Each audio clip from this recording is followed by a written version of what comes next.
آپ کو معلوم ہے کل میڈیا کے ذریعے ہمیں معلوم ہوا انفورسمنٹ ڈائریکٹر نے دلی سے کوئی نوٹس جاری کیا ہے، لیکن نوٹس بھیجنے سے پہلے انہوں نے میڈیا کو نوٹس دیا۔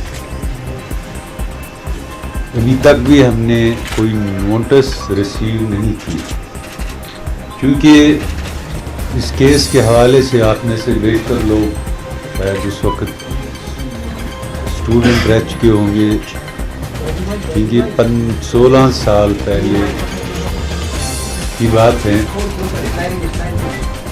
مارچ کا مہینہ تھا۔ ان دنوں متحدہ حریت کانفرنس تھی۔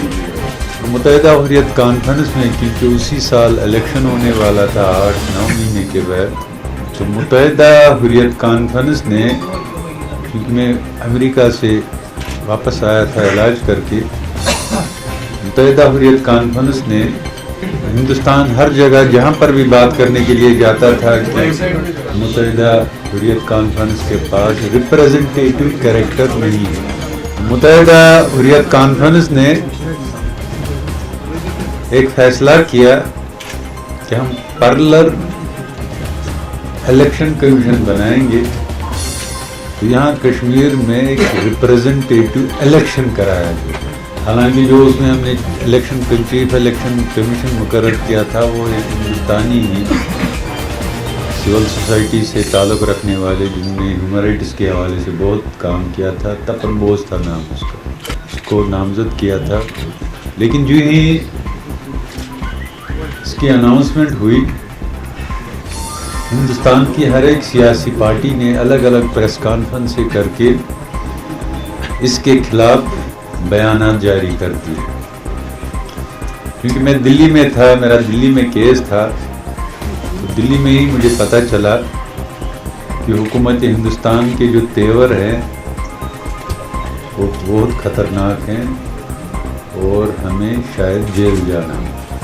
2 دن کے بعد ہی جب میں واپس آیا تو مجھے BBC سے فون آیا کہ اس طریقے سے ایک شخص اس کا کمانڈار گرفتار ہوا ہے، تو اس کے یہاں سے $1,00,000 وہ آپ کے لیے، اور یہ $1,00,000 الطاف قادری جو ہمارے اس وقت اسپوکس مین تھے، پاکستان میں مقیم تھے، وہ پاکستان سے آیا ہے نیپال، اس نے یہ ہینڈ اوور کیے ہیں الطاف ڈار صاحب۔ کیونکہ دوسری دن صبح میں APAC ہیڈ کوارٹر پہنچا پریس کانفرنس کرنے کے لیے،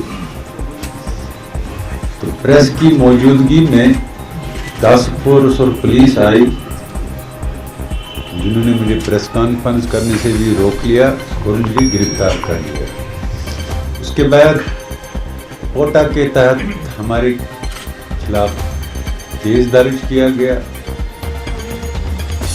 جموں میں جو کوٹا کا کورٹ ہیں وہاں پر اس کی ٹرائل چلی، تو 2 مہینے کے اندر اندر ہی جب مجھے جج صاحب کے پاس تھا تو جج صاحب سے میں نے ایک سوال پوچھا۔ میں نے کہا یہ لوگ کہہ رہے ہیں کہ الطاف قادری آیا ہے پاکستان سے، اس میں $1,00,000 دیے ہیں، وہ نیپال آیا، نیپال میں۔ اگر یہ پروو ہوتا ہے کہ الطاف قادری پچھلے 6-7 سالوں میں کبھی بھی نیپال آیا ہوگا تو ہم یہ کیس ہی مان لیتے۔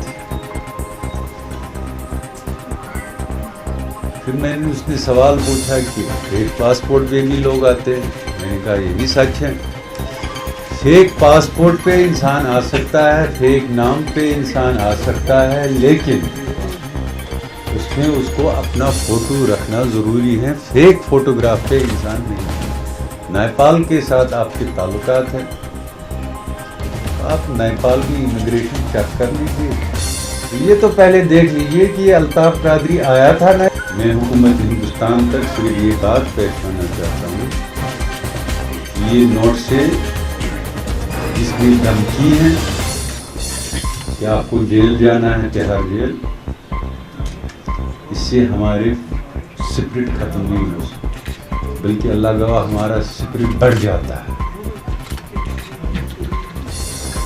And believe me, I would like to convey to the Indian state that I am right now impatient to enter into your death cell in Tihar jail.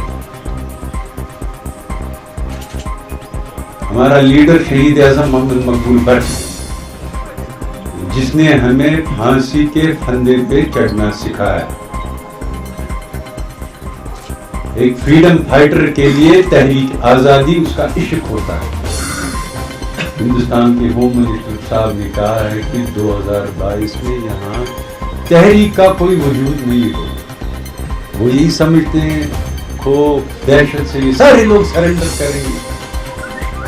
تو 2022 میں ہم بھی دیکھیں گے کہ وہ دلی میں ہوں گے اور انشاءاللہ یہ تحریک کشمیر میں ہوگی اور یہ تب تک ہوگی جب تک یہ تحریک آزادی کامیاب نہیں. اگر آپ کو یاد ہوگا پی ڈی پی والے جب پاور میں نہیں تھے, جب یہ پارٹی نہیں تھی, تو جو بھی مجاہد شہید ہوتا تھا تو وہاں پر محبوبہ مفتی ہی پوچھتی رونے کے لیے. اگر آپ سٹیٹمنٹ نکال دو گے جب میری گرفتاری ہوئی کوٹا کے تحت اس کیس میں, اور جب جو سب سے ہارش سٹیٹمنٹ آیا وہ مفتی صاحب اور محبوبہ مفتی جی کی طرف سے آیا اس وقت اسٹیٹ کے خلاف.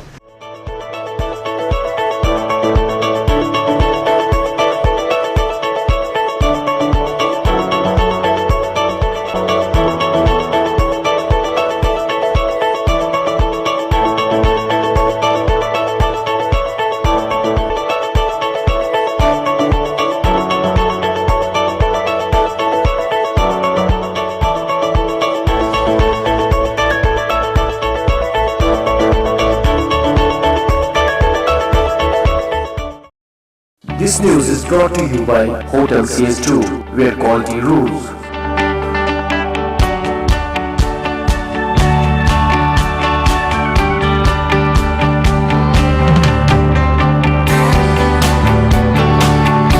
Contact Hotel CS2, Salwar Bagh, Srinagar, Kashmir. Phone number 0194246850 2468-501. Reservation at Hotel CS2. Log on www.hotelcs2.com.